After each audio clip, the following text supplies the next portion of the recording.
Guys, welcome back to another video. I'm shooting this video really early in the morning because it has the best sunlight. But anyways, just coming to today's video, I've been meeting a lot of people for NHS job applications recently because a lot of y'all have been granted your HCPC, so congratulations guys. But many of y'all have been asking me this question about whether NHS employers or even private employers would prefer a local candidate, that is, say for example, William or an Ashley over, say, a Nikita or a Ram or a Shah or something like that.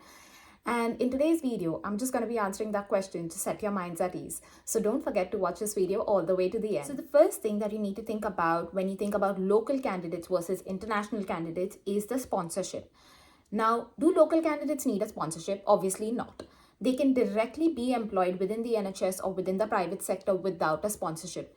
Whereas we, as internationally trained healthcare professionals, need a sponsorship so that we can work in the UK. Now, this sponsorship can be of two kinds. It can either be the post-study work visa, which you get once you've completed your particular master's degree in the UK, which allows you to stay and work in the UK for 2 years. And I've made a video about it previously, which I highly recommend you check out now. But the second visa that you could possibly use to work and live in the UK and practice your profession is the work visa, that is the health and care worker visa or the general tier 2 visa. Now, I've made a video about this previously explaining what it is, what is the cost associated with it, what are the documents required for it, and how can you apply for one. So if any of these are a question for you, please do not forget to check out this video just so that you know what all you need for this particular visa. So now, another question that people come up to me and ask is, Nikita, what if I have a PSW? Do I still need a work visa? Well, the answer to that is quite simple. No, you do not need a work visa simply because you have a PSW that allows you to live and work in the UK for 2 years. Now, bear in mind that once the PSW gets over, you would need to transition to a work visa should you want to continue to stay and practice in the UK as a healthcare professional, provided that your HCPC is valid. Now again, coming down to the point of sponsorship. Now, whenever you think about sponsorship, it is really important that the company has the resources to provide you. For example, most NHS trusts are quite big and have a particular funding so that they can resource employees from internationally trained medical healthcare backgrounds. Now, that being said, they still do need to pay a certain amount of fee while issuing a certificate of sponsorship. Now, this can put off some smaller companies, but majority NHS trusts would be happy to do so provided they find a good and the right candidate for their own. So my suggestion is that if you feel that you are a really good candidate, if you feel you're a perfect fit for a particular role, please go ahead and apply for that role, because if they do end up selecting you from the NHS, they would highly likely bring that point of sponsorship up in the interview and might even agree to it. Now that we've covered everything about sponsorship, my second point that I highly would like to talk about in this video is HCPC registration. Now, as you all know, to practice as a physiotherapist, occupational therapist, radiographer, biomedical scientist, or whatever else it is, you do need your HCPC application and registration. Now, most of us, for example, even when I was applying for my jobs, I was thinking, should I apply with my HCPC application only, but I haven't got my registration yet? Would I get a job? And the answer to this is, it depends. So most of us are eligible to start working as a band 5 physiotherapist, occupational therapist, radiographer, or whatever else only once we've received our HCPC registration.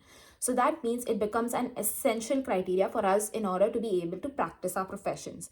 Now, if you are somewhere along the process of HCPC, for example, you've submitted your application, you're awaiting the results, it's taking time, and you still do not want to wait for the registration, but you want to go ahead and apply for jobs, I would say doing that depends on your own personal circumstances, and it is depending on your profile and the interviewer about whether the interviewer is ready to wait until you receive your HCPC registration so that he can offer you a job.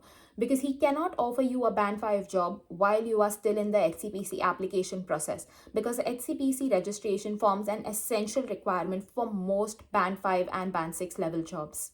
Now, keeping that in mind, you need to remember that most local candidates, including those who have trained in the UK, would have already had their HCPC application. And it's much easier for someone to select a candidate who has their HCPC registration over someone who's internationally trained who may not have their HCPC application. So this can be another point that employers consider while recruiting us. Now, if you are liking this video so far, please do not forget to like and subscribe to my channel just so that it gets spread to more users among YouTube who are looking to come to the UK and possibly settle here or work as healthcare professionals in the UK. So again, like I've been saying, when I meet many individuals in my personal one-to-one sessions, a lot of these people ask me, Nikita, do you think that they are going to prefer a local candidate from the UK over an international candidate like me? And one of the things that I do always in my NHS review applications is actually ask the candidate to send their applications to me, to send their NHS or their track jobs applications to me in advance so that I can review it and can work on it together with them. And whenever I receive those documents, what really surprises me is that most of the information that they've mentioned is not in the UK standards, because obviously the UK standards are much different as compared to what our home country's applications or CVs would look like. Now, that being said, a lot of these applications do not even highlight the key skills that some employers are looking for in your NHS applications. Now, you are smart and you can tell me that if you have not highlighted yourself properly, do you think an employer would be interested in calling you for an interview? Well, nah, they wouldn't. So that being said, I would highly recommend that you need to look at what your application looks like. And my advice at this point would really be, instead of focusing outwards and thinking about would they prefer local candidates, am I not good enough? My recommendation would be to work on your NHS applications if you have applied for like 10 jobs and not being selected for an interview yet. Now, I would also say that if you are confused about what goes in your job application and would need a personal look or a personal unique review about it, please do not forget to book a session with me, and this would be a one-to-one session where for 60 minutes, I will be able to share some resources, go over your application and give you some valuable feedback that I'm sure you will be able to use to help and improve your application from there onwards. Now again, I know some of y'all will ask me, oh Nikita, why can't you just give all of this information on YouTube? Well, all of this information that I provide to candidates in the one-to-one sessions, which we do for over 60 minutes, is very unique and individualized to that particular application. And it takes a lot of time personally from my own schedule because I need to review all of your applications and your supporting informations. And trust me, that does take up a while. So if at any point of time you feel stuck, please do not forget to book a one-to-one session with me. Now, the next point that I would really want to clarify is work experience. So whenever you think about a local candidate, say for example, people who have been just completed their bachelor's, have got their HCPC registration and are now looking forward to applying for Band 5 roles, they would have already had some placement experience, some internship experience, something which helps them build on the skills of team working, leadership and stuff like that, which puts them in a good place to get a job. Now, most international candidates, and this mainly includes students who have been trying to come to the UK for a particular master's program, say masters in physiotherapy, public health, whatever else it is, do not really have any valuable experience back home. So they would have their internship experience, which may be good or bad, but they do not have any professional paid work experience. And I would say that's really a point that many employers consider, because when they even look at you as an internationally trained professional, they want to ensure that you have the desired qualification and the experience to deal with these patient populations within the UK.